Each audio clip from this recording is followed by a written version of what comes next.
Hello friends, नमस्कार। आज हम बात करने वाले हैं उन लड़कियों के बारे में जो कि कमाना नहीं चाहती, जो कि सेल्फ डिपेंड होना नहीं चाहती, जो कि पति के पैसों पर ऐश करने वाली है। शादी के बाद वो ऐसा सोचती है कि मैं शादी के बाद पति के पैसों पर ऐश करूँगी, मुझे क्या करना है पढ़ लिख कर ज़्यादा, बस यस काम चला हुआ आ गया, अपने बच्चों को थोड़ा बहुत पढ़ा लिया, इतना काफ़ी है।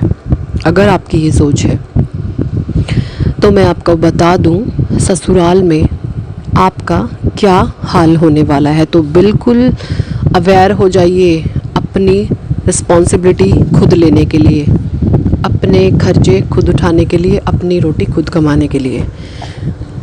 अगर आप कमाना नहीं चाहती, आपका बिल्कुल भी इंटरेस्ट नहीं है पढ़ाई लिखाई में, तो होगा क्या आपके साथ? फिर होगा ये कि जो चीज़ें आप चाहती हैं ना अपने हस्बैंड से, हर छोटी बड़ी चीज़ के ऊपर आप हस्बैंड पर डिपेंड होंगी, तो वो चीज़ें ना आपकी शुरू में हो जाएंगी पूरी, बट धीरे धीरे धीरे धीरे वो चीज़ें आपकी रुकने लगेंगी और आपको टोंटबाजी मिला करेगी। हस्बैंड आपको ज़रूर बताने में नहीं, ज़रूर कसेंगे आप पे कि तुम सारा दिन घर में हो, मैं सारा दिन कमाता हूँ, तुम फिजूल खर्ची करती हो, बगैर बात के पैसे उड़ाती हो, तुम बाहर निकल के देखो तुम्हें पता चलेगा पैसे की अहमियत क्या है, एक एक रुपया कैसे कमाया जाता है। इस तरीके के पॉइंट आपको ज़रूर सुनने को मिलेंगे।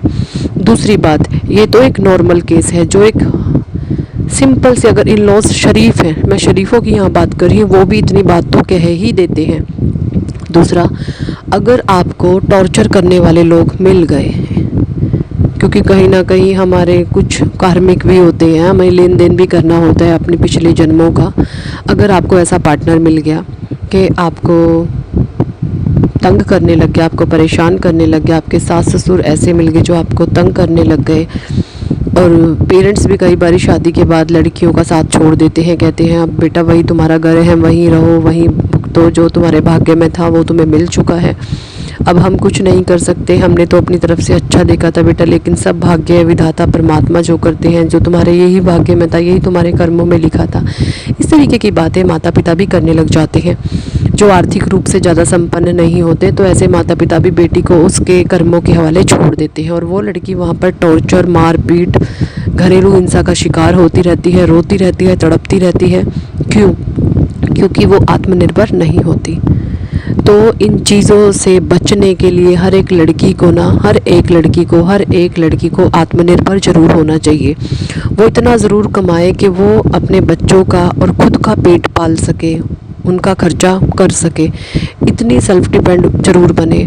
अदरवाइज़ आपको पॉइंटबाजी, क्योंकि आजकल लोगों में बर्दाश्त नहीं रही है। पहले के ज़माना कुछ और था, पहले दादी नानी या मम्मी हमारी कुछ और सिचुएशन में रही हैं, उन्होंने एडजस्ट किया। आजकल के इस डिजिटल युग में सबको बराबरी करनी है, सबके शौक़ बड़े हो गए हैं, सबको उसने ये लिया तो मुझे भी चाहिए, इस तरीके की माइंडसेट सबकी हो गई है, तो नहीं अफोर्ड कर पाएगा सारी चीज़ें अकेला हस्बैंड। और जब आप वो नहीं अफोर्ड कर पाएगा तो लड़ाई झगड़े ऑब्वियसली होंगे। तो इसलिए थोड़ी बहुत चीज़ें अपने आप करने की कोशिश करें, जिससे हस्बैंड की जेब पर भी भारी ना पड़े। और जो इंसान खुद कमाता है उसकी एक सेल्फ एस्टीम होती है अपने आप, आपके हस्बैंड, आपके इन-लॉज़ भी आपकी रिस्पेक्ट करेंगे।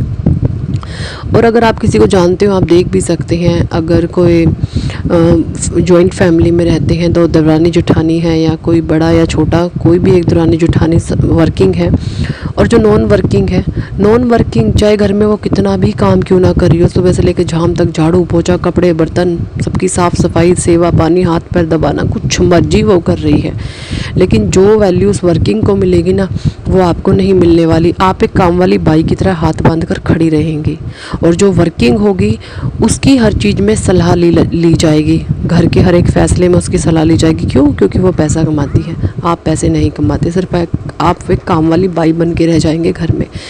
इसलिए हर एक लड़की को सेल्फ डिपेंड होना बहुत ज़रूरी है, बहुत ज़रूरी है एक सेल्फ डिपेंड होना। इसलिए कभी भी पढ़ाई से मन ना चुराए, कुछ भी, एक परमात्मा ने सब में कुछ ना कुछ कौशल दिया हुआ, तो अपने उस कौशल को निखारें, अपनी कोई भी एक ऐसी चीज़ को निखारें जिसके दम पर आप एक आत्मनिर्भर महसूस करें।